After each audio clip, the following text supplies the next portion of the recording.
سلام دوستان، به کانال آیندای روشن خوش آمدید.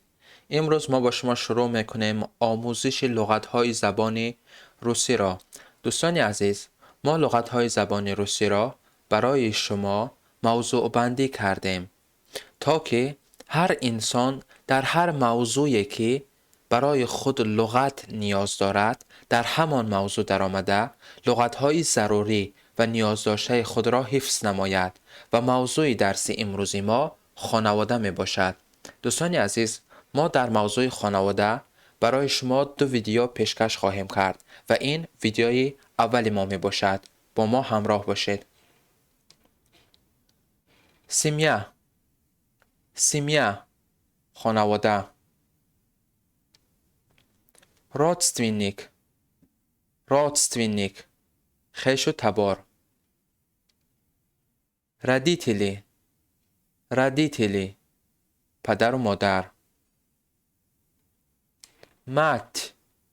мать یا اینکه ماما مادر. отец یا اینکه پاپا پدر. ژنا زن. موژ شوهر. سوپروگ یا اینکه سوپروگا. دوستان عزیز، سوپروگ و سوپروگا هر دوی آنها به عنوان همسر می باشد، ولی سوپروگ یعنی شوهر، همسر مرد، سوپروگا همسری یعنی زن. ребенок کودک. داچ دختر. سین پسر. سیسترا خواهر. برات برادر. единственный ребенок فرزند یگانه. близнецы یا اینکه двойняшки دوگانک ها. брат близнец برادر دوگانک. сестра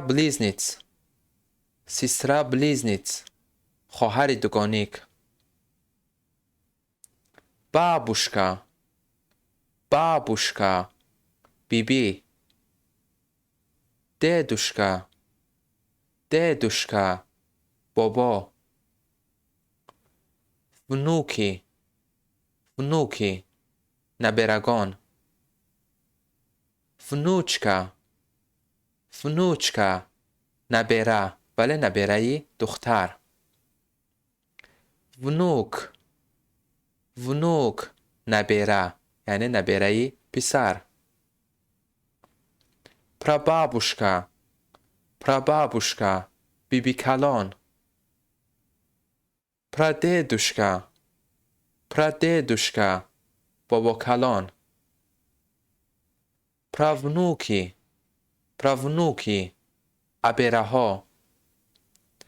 دوستان عزیز، از تماشا کردن شما منت داریم. برای از درس های بعدی ما با خبر شدن به کانال ما آبونه شوید و زنگولچه را زیر کنید. تا دیدار.